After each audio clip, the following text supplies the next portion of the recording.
I need some work still, but I'm still throwing in bullpens and catch play. See it. I saw you threw about 5 to Cal the other day. I don't think you caught any of them. I think they looked catchable. A couple of them did. Yeah, they weren't great, but it's gonna be a hard pitch to locate, that's for sure, and kind of throw from my normal wind up. But yeah, I'm gonna try and mix it in once a game or something. Is that the hardest thing? Is doing your normal delivery versus really slowing it down, doing the Wakefield delivery? Yeah, doing my wind up is hard to just get the feel. I kind of got to do the quick step and but I'm trying to work on it. So. Could you believe how crazy people went? When you threw that to Seager in the game, it blew up. Pitching Ninja lost his mind. Everybody went crazy over it. Yeah, I'm glad it worked out and he swung and missed. So could have gone a lot worse, but. Do you think that was one of the wildest swings that you got to, especially given that he went on to win the World Series MVP? I'd say so. Yeah. George, when did you first start playing with that? When did you?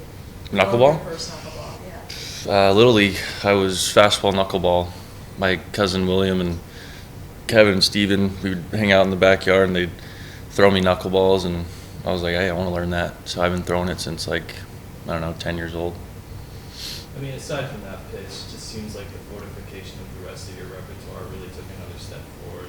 How did you feel about just the diverse arsenal of all your pitches when the season ended last year? Yeah, I felt very comfortable. I found a good spot with the splitter, halfway through the year, and towards the end used it a lot. Made a lot of adjustments the slider. I think just being able to locate those pitches towards the end of the year helped me a lot. And then just build on what I have and kind of tweak some things here and there. And now the knuckleball. So. George, you come into this camp, how ahead do you feel last year? Everybody's talking about we got controls innings again, and you didn't have the splitter full. Now you have everything kind of set. I feel like you're way ahead of where you were last year. Yeah, I'd say so. Definitely just experience-wise and kind of understanding how to use my arsenal now. But yeah, I'll be ready to go when the time is. Feeling good. How would you assess your season last year? I mean, there was stretches where you're unbelievably hot. You had a tough spell there, I think, in September. But how would you assess it overall? When you thought back to what happened, what did you think? I think just, I hold the losses over my head a lot more than other people. So I think just kind of getting over that and, resetting the next day and kind of focus on the other start and not kind of have other things in my head. And, just go out and compete and kind of forget about what happened last week and, keep your head down, keep doing it. They've said that about players, that they take the losses harder than they enjoy the wins. Are you one of those people? And I mean, probably more times than not, honestly, which sucks. But I don't know. That's just kind of my standard. I always want to, go 7 innings. I want to, strike out 10 guys or whatever it is. So I'm not pleased with if I don't have the line that I set up in my head. So just got to be easier on myself. It's a long game. Do you feel like you've gotten to a place where you're able to process that a little bit better, especially after some of those tough losses late in the season? Yeah, I think so. I think it's a matter of just being able to debrief and watch yourself give up 7 runs or something. I would kind of just forget about it and let it linger. But I don't know. You said you didn't watch tape of yourself, I think, after one of your starts in June. Have you changed that at all? Do you start to watch? Not really, but just I think a good step for me this year is kind of just diving into not video necessarily, but kind of understanding who I'm facing more and get a better understanding of how to attack these guys. George, how important was it to finish the season the way you did? I think scoreless starts against the Astros, the Rangers, to kind of build off and go into the offseason and get some of the hiccups that you had earlier in September. Yeah, it was definitely a huge confidence booster. I always like getting the ball in the biggest games, and I feel like I always bring out my best when I get that opportunity. So, I love, throwing against the Astros and doing well against them, and same with the Rangers. So, and hopefully we can, win the West this year. Do you feel like that's a realistic goal as you guys come into camp and kind of saying it out loud, just looking and talking to a lot of those guys in the clubhouse? It just seems like the work ethic's really high, and that's the intensity about setting about that standard. It seems like it's really there. Yeah, we all believe it. I think it's just a matter of one or two games of like one bad inning or one hit could have gone the other way. But we all believe it, and we got a good team this year, and we're all excited. We got some new faces, but I think so far the clubhouse has been great, and it'll be a fun year. How close did you follow the off season and the transactions that the team was making? I mean, you see a lot of well-known and well-liked players leave, and then there's like a lull period before they start to re-add. How in tune were you with what was going on? I wasn't really focused on it much. I kind of just eliminate that stuff in the off season, but yeah, I'm happy with what we did with what we had to work with, and I think we're going to be a special team this year. Bryce and Brian had to come up mid-season, similar path to you. How far ahead do you think they are? How much do you think they're going to do? Just having a look at the stuff that they learned last year. Yeah, they definitely learned a lot. Just having like Robbie around and Luis and even Marco last year and all those veteran guys, I think it was a super beneficial for them, just learning on a daily basis. And they came right in and competed. So I think that that's all we asked for, and they're always wanting to learn, and I think they're definitely a step ahead. How would you assess Bryce's splitter? I mean, he's worked a lot on it. I've seen the video of it. I've been talking to him about it. Me, him, and Logan, because we're all pretty much similar grips right now. Yeah, I've been watching. He's working on it, and I'm hoping it's a really good pitch for him.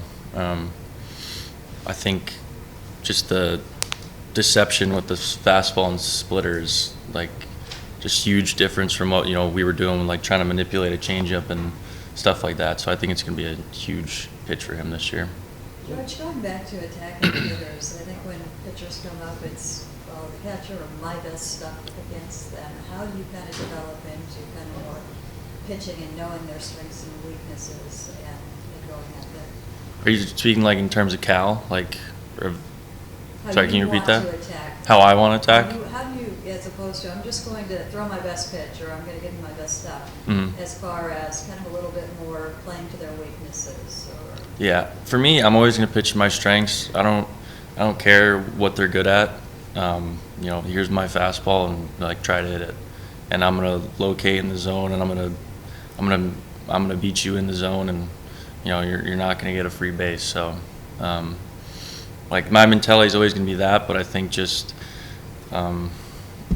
like I said, just kind of doing like the debriefs after games and kind of seeing what this guy was looking for here, and kind of just getting in the head of a hitter more than just my simple mentality of just screw you, hit the fastball. So you really throw to a 9-square in the off season because you don't have a catcher? Is it because nobody? Well, it's not because I don't have one. I just prefer it. Yeah, like you're like in a gym by yourself throwing? Yeah, like a big like turf indoor area.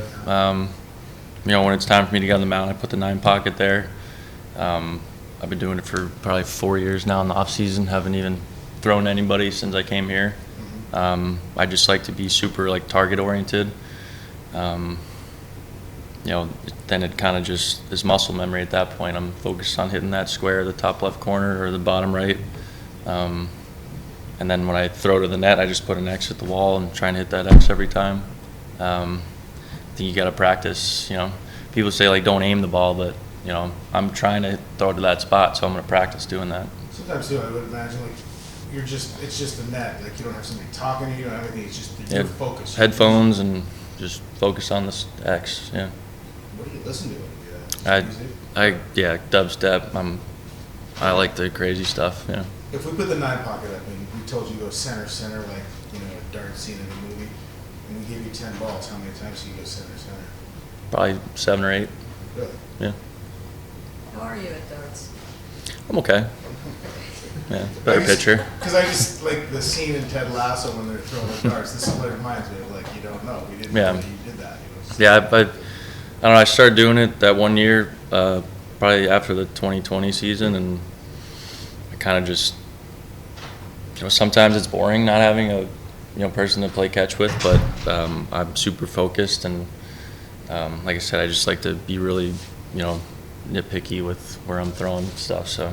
Looks like a lot of kids that practice pitching and say, well, nobody would catch me, but you just like, well, you don't need a catch. Yeah, you don't need one, yeah. George, just real quick, Robbie and Marco had a pretty big impact on you. Obviously tough to see them leave, but how do you guys feel, especially given that you and Logan have taken a step forward in your career, to just kind of not necessarily step into that veteran role, but just like have a louder voice among the rotation? Yeah, those guys will be missed for sure. But I think like Logan and I aren't as like vocal as those guys, but I think we do a good job of, helping with other guys and, just kind of shooting ideas off each other. I think like we have such a good starting rotation, and, we're all competing for, for the first spot, and I think that's a great environment, but we're all also trying to help each other out and, get the best out of each other. So yeah, but yeah, Robbie and Mark will be missed, and but I think me and Logan, I think we can handle it. Yeah. Luis too, obviously, he's the vet. So. What does Luis bring as kind of the veteran of the group? What does he do for you guys? It's kind of experience, and he's always watching bullpens. He'll give you a little bit of advice here and there. Just he's just awesome to have around. He's just a great teammate, and that goes a long way. So. Has he given you advice that you've benefited from? Yeah, I think just like we're all good at heaters up in the zone, and he's like, just don't stray away from that, all that kind of stuff. So, but yeah, he's just a great teammate. Or use a water ball or any of this stuff. No. All that stuff. No. They were just looking and go, what the hell? It works for him, but everyone's different. So. He even got a smaller one. Yeah. Thanks, George. Yeah. Thanks. Thanks, man. Thanks, guys.